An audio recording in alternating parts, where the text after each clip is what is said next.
साथियों नमस्कार, भारत चक्र न्यूज में आपका स्वागत है। मैं हूं आपके साथ राजेश शर्मा। जिस लोकपाल पर देश में भ्रष्टाचार मिटाने का जिम्मा है, उसको लग्जरी कारें चाहिए। जो BMW कारें लोगों का सपना होती हैं, वो कारें लोकपाल के हर सदस्य को देने की प्रक्रिया शुरू कर दी गई है। एक कार लगभग 70 लाख की आती है। लोकपाल को 7 कारें चाहिए, क्योंकि इसके चेयरपर्सन जस्टिस AM खानविलकर और 6 सदस्य हैं। जस्टिस खानविलकर सुप्रीम कोर्ट के पूर्व जज रहे हैं, इसलिए इसके लिए लोकपाल ने 7 लग्जरी BMW 3 सीरीज 330 ली कारें खरीदने के लिए आधिकारिक टेंडर भी जारी कर दिया है। प्रत्येक कार की कीमत 70 लाख रुपए है, तो कुल लागत लगभग 5 करोड़ रुपए होने का अनुमान है। यह खबर सोशल मीडिया और राजनीतिक हलकों में तेजी से फैल गई है, जहां इस पर तंज भी कसा जा रहा है कि कुछ इसे मोदी सरकार की निष्क्रिय संस्था बनाने की साजिश बता रहे हैं, तो कुछ लोग जनता के टैक्स पेयर के पैसे के दुरुपयोग पर भी सवाल उठा रहे हैं। 16 अक्टूबर 2025 को जारी टेंडर नोटिस में साफ तौर पर कहा गया है कि लोकपाल ऑफ इंडिया प्रतिष्ठित एजेंसियों से 7 BMW 3 सीरीज 330 कारें आपूर्ति के लिए खुले टेंडर आमंत्रित करता है। ये कारें चेयरपर्सन जस्टिस अजय मणिक राव खानविलकर और 6 सदस्यों के लिए होंगी। BMW की वेबसाइट के अनुसार प्रत्येक 330 ली मॉडल की एक्स शोरूम कीमत 60.45 लाख रुपए है, जबकि ऑन रोड प्राइस करीब 70 लाख तक पहुंच जाती है। कंपनी का दावा है कि यह सेगमेंट की सबसे लंबी, आरामदायक और तकनीकी रूप से उन्नत कार है, जिसमें अद्भुत आराम और लग्जरी का वादा किया गया है। टेंडर की खास शर्तें भी आश्चर्यजनक है। कारें सफेद रंग की होनी चाहिए और डिलीवरी आदेश जारी होने के 15 दिनों के भीतर होनी चाहिए।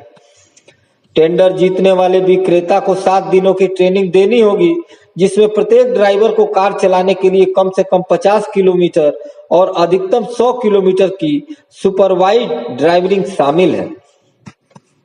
ट्रेनरों की फीस, यात्रा, आवास, फ्यूल जैसे ट्रेनिंग का पूरा खर्च विक्रेता को वहन करना होगा।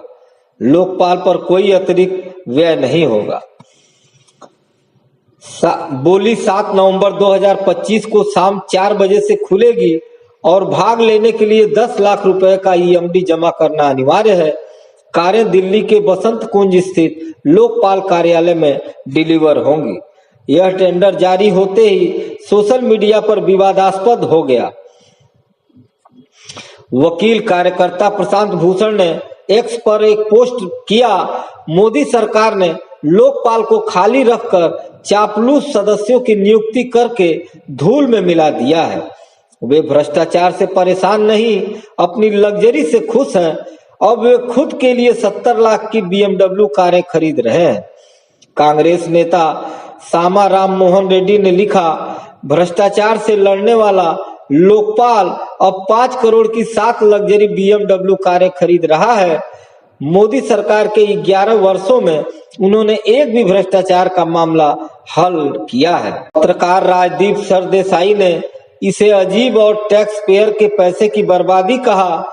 अन्य यूजरों ने सवाल उठाया कि भ्रष्टाचार निरोधक संस्था क्यों भारतीय कारों के बजाय विदेशी लग्जरी कारें चुन रही है। लोकपाल का गठन 2013 के लोकपाल एंड लोकायुक्त एक्ट के तहत 2019 में हुआ, जो 2011 के अन्ना हजारे के जन लोकपाल आंदोलन का परिणाम था। यह 7 सदस्यीय संस्था प्रधानमंत्री, मंत्रियों, सांसदों और वरिष्ठ अधिकारियों के खिलाफ भ्रष्टाचार की शिकायतों की जांच करती है। लेकिन आलोचकों का कहना है कि मोदी सरकार ने इसे कमजोर किया। नियुक्तियां देरी से हुई और 11 वर्षों में कोई बड़ा केस सुलझा नहीं जा सका। हाल ही में हुआ महुआ मोइत्रा मामले में CBI छापे लोकपाल के निर्देश पर हुए, लेकिन कोई नतीजा नहीं निकला। विपक्ष इसे डबल स्टैंडर्ड बता रहा है। जब जनता महंगाई और बेरोजगारी से जूझ रही है, तब भ्रष्टाचार विरोधी संस्था लग्जरी पर फिजूल खर्ची कर रही है। भाजपा ने अभी चुप्पी साध रखी है, लेकिन समर्थक इसे संस्थागत गरिमा का हिस्सा बता रहे हैं। यह विवाद लोकपाल की विश्वसनीयता पर सवाल खड़े करता है। अगर भ्रष्टाचार निरोधक खुद लग्जरी का प्रतीक बन जाए तो जनता का भरोसा कैसे बचेगा? यह मामला सार्वजनिक खर्च की जवाबदेही पर बहस छेड़ जाता है। विपक्ष इसे संसद में उछाल सकता है, जबकि सरकार को बचाव करना पड़ेगा। यह घटना अन्ना आंदोलन के आदर्शों को याद दिलाती है। भ्रष्टाचार से लड़ने वाले खुद भ्रष्टाचार के प्रतीक न बने। क्या लोकपाल इस आलोचना से सबक लेगा या यह सिर्फ एक और विवाद साबित होगा? साथियों, आज के लिए बस इतना ही। कल फिर मिलते हैं देश दुनिया की बड़ी खबरों के साथ। आप देखते रहिए भारत चक्र न्यूज। नमस्कार, जय हिंद।